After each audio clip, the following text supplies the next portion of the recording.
70 ಸೀಟಲ್ಲಿ 48 seat Aam Aadmi party ಕೊಟ್ಟಿರೋದು ಕಾಂಗ್ರೆಸ್ ಇಂದ ಬಿಜೆಪಿಯಿಂದ ಬಿಎಸ್ಪಿಯಿಂದ ಬಂದವರಿಗೆ ಶಸ್ತ್ರಾಭ್ಯಾಸ ಮಾಡಿದ್ರು ಅವರು. ಒಂದು ಇಂಪಾರ್ಟೆಂಟ್ ಸಮೀವುಲ್ಲಾ ಸರ್ಗೆ ಕೇಳ್ಬೇಕು ನಾನು, ಕಾಂಗ್ರೆಸ್ ಬಿಜೆಪಿ ಬಿಟ್ಬಿಡಿ, ಅವರು ಕೂಡ ಫೇಸ್ ಡೆವಲಪ್ ಮಾಡಿಲ್ಲ, ಮೋದಿನೇ ಫೇಸ್ ಅಂತಂದ್ರು. ಕಾಂಗ್ರೆಸ್ ಇಷ್ಟು ಅಪಾಯಕಾರಿ ಸನ್ನಿವೇಶದಲ್ಲಿದ್ದಾಗ ಈಗ ಒಂದು 5 ವರ್ಷದಿಂದ ತಯಾರಿ ಮಾಡ್ಬೇಕಾಗಿತ್ತಲ್ವಾ, ಡೆಲ್ಲಿನಲ್ಲಿ ಬೇಸ್ ಸ್ಟ್ರಾಂಗ್ ಮಾಡ್ಕೊಬೇಕಾಗಿತ್ತಲ್ವಾ, ಪ್ರಯತ್ನಗಳು ಕಾಣ್ಲಿಲ್ಲ. ಇಲ್ಲ ಅಂತ ಪ್ರಯತ್ನಗಳು ಕಾಂಗ್ರೆಸ್ ಇಂದ ಖಂಡಿತವಾಗಿ ಕಾಣ್ಲಿಲ್ಲ. ಯಾಕೆಂತಂದ್ರೆ ಅವ್ರು ತುಂಬಾ ನೆಲ ಕಚ್ಚಿಬಿಟ್ಟಿದೆ. ಅವ್ರು ಚುನಾವಣೆಗೆ ಸಿದ್ಧ ಆಗೋಕ್ಕಿಂತ ಮೊದಲು ಅವ್ರ ಪಾರ್ಟಿನ ಬಿಲ್ಡಪ್ ಮಾಡಬೇಕಾಗಿದೆ. ಪಾರ್ಟಿನ ರೀಬಿಲ್ಡ್ ಮಾಡುವಂತ ಪರಿಸ್ಥಿತಿ ದೆಹಲಿನಲ್ಲಿ ಕಾಂಗ್ರೆಸ್ ಪಕ್ಷಕ್ಕೆ ಬಂದಿದೆ. ಇಲ್ಲಿ ಇಂಪಾರ್ಟೆಂಟ್ ಪರಿಶಿಷ್ಟ ಜಾತಿ ವರ್ಗದವರ 12 ಅಂದ್ರೆ ಇಂಜಿನ್ ಚೇಂಜ್ ಮಾಡ್ಬೇಕಾ, ಏನ್ ಕತೆ?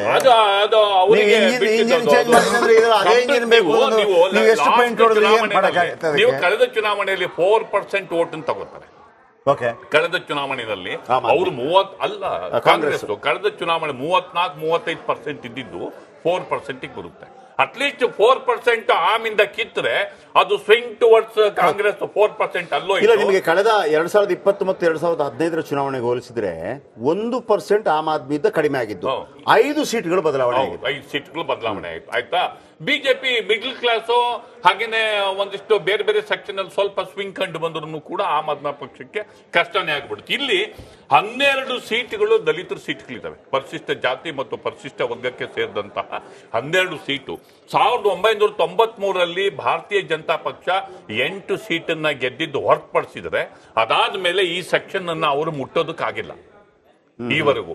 ಹೀಗಾಗಿ ಈ ಬಾರಿ ಅವ್ರು ಜಾಸ್ತಿ ಕಾನ್ಸಂಟ್ರೇಟ್ ಮಾಡಿದ್ದಾರೆ, ಅಲ್ಲಿ ಹೆಚ್ಚು ಸಂಖ್ಯೆಯ ಸ್ಥಾನಗಳನ್ನ ಪಡ್ಕೋಬಹುದು ಅಂತೇಳಿ.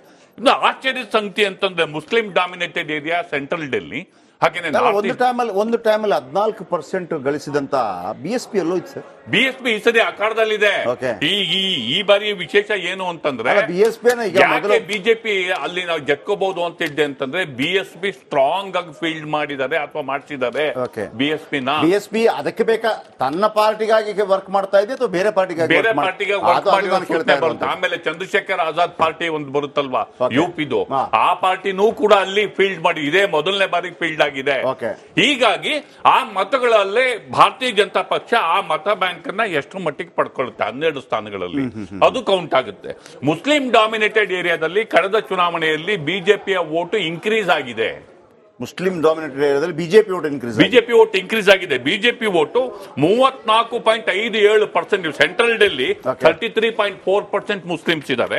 ನೀವು ನಾರ್ತ್ ಈಸ್ಟ್ ಡೆಲ್ಲಿ 29.3%. ನನಗೆ ಸಮಯ ಇದರ ಮಡ್ಲಲ್ಲಿ ಒಂದು, ಈಗ ಡೆಲ್ಲಿಯಲ್ಲಿರುವಂತ ಜನಗಳು ಕೂಡ ಈ ನಮ್ಮ ಗ್ರಾಮೀಣ ಪ್ರದೇಶದವರ ತರನೇ ಥಿಂಕ್ ಮಾಡ್ತಾರ, ಮುಸ್ಲಿಮು, ಹಿಂದೂ, ದಲಿತ, ಹಿಂದುಳಿದ? ಇಲ್ಲ, ಡೆಲ್ಲಿನಲ್ಲಿ ಆತರ ಇಲ್ಲ.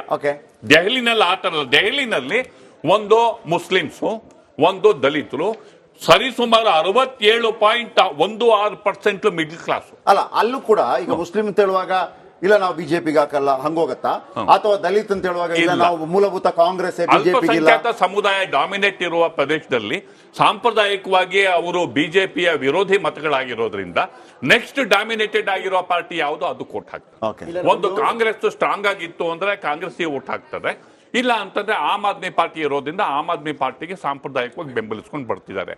ಆದ್ರೆ ಕಳೆದ ಒಂದು ಚುನಾವಣೆಯಲ್ಲಿ ಅಲ್ಲಿಯೂ ಕೂಡ ಬಿಜೆಪಿ ಮತಗಳು ಗಣನೀಯವಾಗಿ ಏರಿಕೆ ಆಗಿದೆ. ಹೀಗಾಗಿ ಈ ಬಾರಿಯೂ ಕೂಡ ಅಲ್ಲಿ ಗಣನೀಯವಾಗಿ ಏರಿಕೆ ಆಗುತ್ತಾ, ಅಲ್ಲಿ ಒಳದಾರಿಗಳನ್ನ ಬಿಜೆಪಿ ಈ ವಲಯದಲ್ಲಿ ಏನಂತ ಹೇಳಿದ್ರೆ ಇದರಲ್ಲಿ ನೀವು ಹೇಳಿದ ಒಂದು ಪಾಯಿಂಟ್ ಚೆನ್ನಾಗಿದೆ. ಇದ್ರಲ್ಲಿ ಯಾವ್ದಾದ್ರು ಒಂದು ಜಾತಿ ಸಮುದಾಯ ಒಂದು ಪಕ್ಷಕ್ಕೆ ನಿಲ್ಲುತ್ತಾ ಅಂತೇಳಿ ನಿಲ್ತಾ ಇಲ್ಲ. ಯಾಕೆಂತ ಹೇಳಿದ್ರೆ ನೋಡಿ, ಭಾಗದಲ್ಲೇ ಅರ್ಥ ಆಗತ್ತೆ ಅಂತೇಳಿ. ಈಗ ನೀವು ಸಿಟಿಯಲ್ಲಿ ನಮಗೊಂದು ಅರ್ಥ ಆಗತ್ತಲ್ಲ, ಇಲ್ಲಪ್ಪ ಇದು ಡೆವಲಪ್ಮೆಂಟೆಡ್, ನಾವು ಎಜುಕೇಟೆಡ್. 2000 ಅಲ್ಲ ನಾನು ಹೇಳ್ತೀನಿ, MP ಚುನಾವಣೆ ಬಂದಾಗ 2014ರಲ್ಲಿ ಏನಾಯ್ತು, 56% ಬಿಜೆಪಿಗೆ ಬಂತು. 2015ಕ್ಕೆ ಬಂದ್ರೆ 54% ಆಮ್ ಆದ್ಮಿ ಪಾರ್ಟಿಗೆ ಬಂತು, ಇವರು 36 ಕೇಳಿದ್ರು. ಇದೇ ವೋಟ್ ಬ್ಯಾಂಕ್ ಏನು ಬಿಜೆಪಿಗೆ ಲೋಕಸಭೆಯಲ್ಲಿ ಮಾಡುತ್ತೆ, ಅದೇ ವೋಟ್ ಬ್ಯಾಂಕ್ ಬರುತ್ತೆ ಆಮ್ ಆದ್ಮಿ ಪಾರ್ಟಿಗೆ ಮಾಡುತ್ತೆ. ಇದಾದ್ಮೇಲೆ ಲೋಕಸಭೆಯಲ್ಲಿ ನೋಡಿ, ವಿಧಾನಸಭೆಯಲ್ಲಿ ಕಾಂಗ್ರೆಸ್ಗೆ ಬಂದಿದೆ ಎಷ್ಟು, 4.3%. ಲೋಕಸಭೆಯಲ್ಲಿ ಬರೋದೆಷ್ಟು, 26%. ಯಾರು ಇವರಿಗೆ ವೋಟ್ ಹಾಕಿಲ್ಲ ಅವರೇ ಇವ್ರಿಗೆ ವೋಟ್ ಹಾಕ್ತಾರೆ. ಒಂದು ಮುಸಲ್ಮಾನ್ ಸಮುದಾಯ ಬಿಜೆಪಿಗೆ ಎಗನೆಸ್ಟ್ ವೋಟ್ ಹಾಕಿದ್ರೆ ಒಂದು ಬಿಟ್ಬಿಟ್ರೆ ಮಿಕ್ಕಿದ ಎಲ್ಲಾ ಸಮುದಾಯಗಳು, ವಾಲ್ಮೀಕಿ ತುಂಬಾ ದೊಡ್ಡ ಮಟ್ಟದಲ್ಲಿದ್ದಾರೆ, ಆಲ್ಮೋಸ್ಟ್ 19% ಇದ್ದಾರೆ. ವಾಲ್ಮೀಕಿ ಇದ್ದಾರೆ, ಏನು SC-ಗಳಿದ್ದಾರೆ, SC ಸಮುದಾಯಗಳಿದ್ದಾವೆ, ಜಾಟ್ ಇದ್ದಾರೆ, ಪಂಜಾಬಿಗಳಿದ್ದಾರೆ 4%, ಆಮೇಲೆ ಗುಜ್ಜರ್ಗಳಿದ್ದಾರೆ. ಭದ್ರಕೋಟೆ ಇರುವ ಈ ಪ್ರದೇಶದಲ್ಲಿ ಕಾಂಗ್ರೆಸ್ ಓನ್ಲಿ 5.57%. ಗುಜ್ಜರ್ಗಳಿದ್ದಾರೆ ಆಲ್ಮೋಸ್ಟ್ ಒಂದು 3%. ಈ ದೊಡ್ಡ ಮಟ್ಟದಲ್ಲಿ ಜಾಟ್ ಸಮುದಾಯಗಳದ್ದು 17 ಕ್ಷೇತ್ರಗಳಿದೆ. ಹಾಗಾಗಿ ಈಗ ಪ್ರವೇಶ್ ವರ್ಮಾ ಏನ್ ಬಂದಿದ್ದಾರೆ, ಇದು ದೊಡ್ಡ ಜಾಟ್ ಫೇಸ್. ಇವತ್ತಂದ್ರೆ ಸಾಹಿಬ್ ಸಿಂಗ್ ವರ್ಮಾ ಬಿಜೆಪಿಯ ಚೀಫ್ ಮಿನಿಸ್ಟರ್ ಆಗಿದ್ದಾರೆ. ಮತ್ತೆ ನಮ್ಮಲ್ಲಿ ರಮೇಶ್ ಬುದ್ಧೂರಿ ಇದ್ದಾರೆ, ನಮ್ಮಲ್ಲಿ ಯಾವ್ದ್ರಲ್ಲಿ ಗುಜ್ಜರ ಸಮುದಾಯದೊಳಗಡೆ. ಈ ರೀತಿ ಇವೆಲ್ಲ ಸಮುದಾಯಗಳು ಏನಾಗುತ್ತೆ ಅಂತ ಹೇಳಿದ್ರೆ, ಮೇಜರ್ ಫ್ಯಾಕ್ಟರ್ ಇಲ್ಲಿ ಗೌರ್ಮೆಂಟ್ ಅಫಿಷಿಯಲ್ಸ್ ಮತ್ತೆ ಮಿಡ್ಲ್ ಕ್ಲಾಸ್ ವರ್ಗ, ಮಧ್ಯಮ ವರ್ಗ, ಮತ್ತೆ ಈ ಜೋಪಟ್ಪಡಿ ಗುಡ್ಸ್ಲಲ್ಲಿ ಇರೋರು ಮಧ್ಯಮ ವರ್ಗ ಏನ್ ಮಾಡುತ್ತೆ, ಇವ್ರು ಮೋದಿಗೂ ಫ್ಯಾನ್ಸು, ರಾಜ್ಯ ಬಂದ್ರೆ ಇವ್ರಿಗೂ ಫ್ಯಾನ್ಸು, ಕೇಜ್ರಿವಾಲ್ ಅವ್ರಿಗೂ ಫ್ಯಾನ್ಸ್. ಹಾಗಾಗಿ ಏನಾಗ್ತಿತ್ತು ಇಲ್ಲಿವರೆಗೂ ಅಂತ ಹೇಳಿದ್ರೆ, ಅಲ್ಲಿ ಅವರಿಗೆ ಓಟ್ ಹಾಕೋರು, ಇಲ್ಲಿ ಇವ್ರಿಗೆ ಬಜೆಟ್ ಅಲ್ಲಿ ಟ್ಯಾಕ್ಸ್ ರಿಫಾರ್ಮ್ಸ್ ಅನೌನ್ಸ್ ಮಾಡಿದ್ದಿದೆಯಲ್ಲ, ದೆಹಲಿಯ ಮಧ್ಯಮ ವರ್ಗದ ಮೇಲೆ ದೊಡ್ಡ ಪ್ರಮಾಣದಲ್ಲಿ ಈ ಚುನಾವಣೆಯ ಸಂದರ್ಭದಲ್ಲಿ ಎಫೆಕ್ಟ್ ಆಗಿದೆ. ಅವು ಮತಗಳಾಗಿ ಕನ್ವರ್ಟ್ ಆಗಿವೆ ಈ ಚುನಾವಣೆ. ಈ ಮಧ್ಯಮ ವರ್ಗಕ್ಕೆ ಏನು ಅರವಿಂದ್ ಕೇಜ್ರಿವಾಲ್ ಅವ್ರ ಭ್ರಷ್ಟಾಚಾರ ತುಂಬಾ ಎಫೆಕ್ಟ್ ಆಗಿದ್ದು. ಯಾಕೆಂದ್ರೆ ಸಪೋರ್ಟ್ ಮಾಡಿದ್ರೆ ಭ್ರಷ್ಟಾಚಾರದ ವಿಚಾರದಲ್ಲೇ ಅವರು ಅಣ್ಣಾ ಹಜಾರೆ ಸಪೋರ್ಟ್ ಮಾಡಿದ್ದಕ್ಕೆ ಭ್ರಷ್ಟಾಚಾರದ ವಿಚಾರಕ್ಕೆ. ಇವತ್ತು ಅವ್ರು ಭ್ರಷ್ಟಾಚಾರವಾಗಿ ಜೈಲ್ಗೆ ಹೋಗಿ ಬಂದ್ರು, ಇವೆಲ್ಲ ಗೋಟ್ಲಗಳಾಯ್ತು, ಚೀಚ್ಮಾಲ್ ಆಯ್ತು, ಬಹಳ ಭ್ರಮನಿರಸನಾಗಿದೆ ಮಿಡ್ಲ್ ಕ್ಲಾಸ್.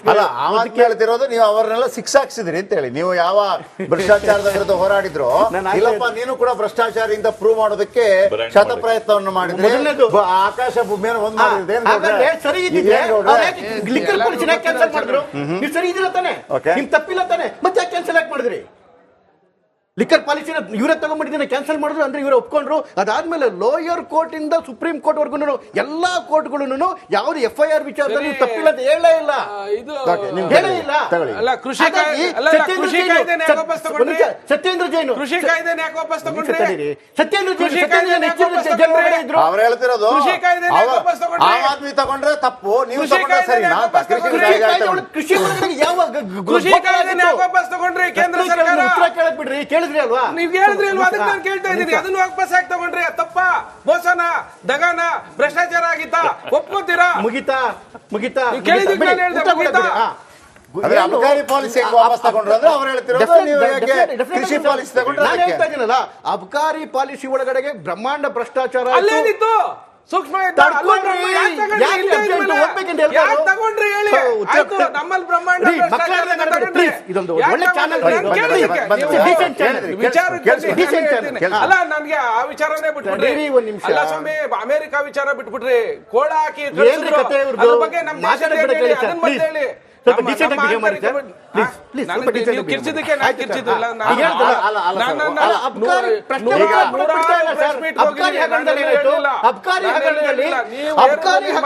ಈಗ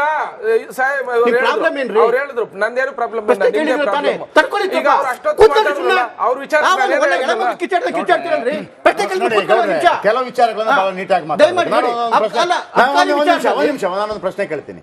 ಈಗ ಡೆಲ್ಲಿಯಲ್ಲಿ ಯಾರನ್ನಾದ್ರೂ ಅರೆಸ್ಟ್ ಮಾಡ್ತಾರೆ, ಅವ್ರಿಗೆ ಕೈಕೋಳ ಹಾಕ್ತಾರೆ, ಹಾಕ್ಬೇಕಾ ಹಾಕಬಾರ್ದ? ನಮ್ಮವರೆಲ್ವ, ಯಾಕೆ ಬಿಟ್ಬಿಡಿ? ಹಂಗಾಗಲ್ಲ. ಕೆಲವು ಪಾಲಿಸಿ ಪ್ರಕಾರ ಅಂತ ನಾನು ಈಗಲೂ ಹೇಳ್ತಾ ಇದ್ದೀನಿ. ಒಂದು ವೇಳೆ ಅತಿಕ್ರಮಣ ಪ್ರವೇಶ ಅಲ್ಲದೆ, ಈಗ ಅಲ್ಲಿ ತುಂಬಾ ಜನ ಇರ್ತಾರೆ, ಎಲ್ಲಿ ಅಮೆರಿಕದಲ್ಲಾಗ್ಲಿ ಮತ್ತೊಬ್ಬ ಇಲ್ಲಾದ್ರೂ ಆಗ್ಲಿ, ಇಲ್ಲಿ ಬಂದು ಅವರ ಪಾಸ್ಪೋರ್ಟ್ ಅವಧಿ ಮುಗಿದ ನಂತರ, ವೀಸಾ ಮುಗಿದ ನಂತರ ಅವರು ಮೊದಲೇ ಏನು ರಾಯಭಾರ ಕಚೇರಿಯ ಗಮನಕ್ಕೆ ತಂದಿದ್ರೆ ಅವರನ್ನ ಕರೆದುಕೊಂಡು ಹೋಗುವಂಥ ನೀತಿಗಳು ಬೇರೆ ಇರ್ತದೆ. ಅಥವಾ ಅಲ್ಲಿ ಹೇಗೆ ಒಂದು ಮಗುವನ್ನ, ನಿಮ್ಗೆ ಸಮೀಲ್ ಅವ್ರಿಗೆ ಗೊತ್ತಿರ್ಬೋದು, ಒಂದು ಮಗುವನ್ನ ಕೈಯಲ್ಲಿ ಹಿಡ್ಕೊಂಡ್ರೆ ಕೇಸ್ ಹಾಕ್ತಾರೆ ನಿಮ್ಮ ಮೇಲೆ. ಪುಟ್ಟ ಮಗುವನ್ನ ಕಾರಲ್ಲಿ ತಾಯಿ ಹಿಂಗ್ ಹಿಡ್ಕೋಬಾರ್ದು, ಹಿಂಗ್ ಹಿಡ್ಕೊಳ್ಳೋಂಗಿಲ್ಲ ಸರ್, ಕೇಸು. ಯಾಕಂದ್ರೆ ಆಮೇಲೆ ನೀವು ಬಾಯಿಗೆ ಹಿಂಗೆ ಸಣ್ಣ ಮಗು ಅಂತ ಅಂದ್ಬಿಟ್ಟು ಬಾಯಿಗೆ ಹಿಂಗೆ ತಿನ್ನಿಸೋಂಗಿಲ್ಲ ನಿಮ್ಮ ಮಗುಗೆ. ಅದೇ ತಿನ್ಬೇಕು, ಅದೆಲ್ಲ ಇದೆ ಬಹಳ ರೂಲ್ಸು. ಅವ್ರು ಅದನ್ನು ಕೇರ್ ಮಾಡಲ್ಲ ಅದು ಅಂತ ನಾನು